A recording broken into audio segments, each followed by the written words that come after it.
গড়িয়ায় পার্লারে ঢুকে মহিলাকে আত্মঘাতী এক কাশ্মীর যুবক। দিনে দুপুরে দক্ষিণ শহরতলির গড়িয়ার মহামায়াতলায় ঘটে গেল চাঞ্চল্যকর ঘটনা। মঙ্গলবার দুপুরে স্থানীয় একটি বিউটি পার্লারের ভেতর থেকে উদ্ধার হলো দুটি দেহ। পার্লারের মালিক এক মহিলা এবং এক কাশ্মীর যুবক। পুলিশের প্রাথমিক অনুমান, সম্পর্কজনিত টানাপোড়েনের জেরে মহিলাকে খুন পর আত্মঘাতী হয়েছেন যুবক। মৃত মহিলার নাম রূপবাণী দাস। দীর্ঘদিন ধরে মহামায়াতলার ওই বিউটি পার্লারে কাজ করতেন তিনি। এদিন দুপুরে হঠাৎ ওই যুবক পার্লারে ঢুকে ধারালো অস্ত্র দিয়ে তাকে থাকেন।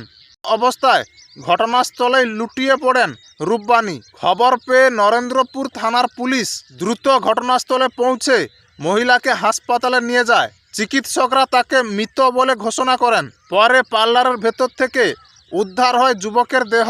পুলিশ জানিয়েছে, যুবক কাশ্মীরের বাসিন্দা হলেও তার পরিচয় এখনও স্পষ্ট নয়। তার পাশে অস্ত্র পাওয়া গিয়েছে বলেও জানিয়েছে পুলিশ। পুলিশের অনুমান, ব্যক্তিগত সম্পর্কের জটিলতা থেকেই এমন ঘটনা ঘটতে পারে।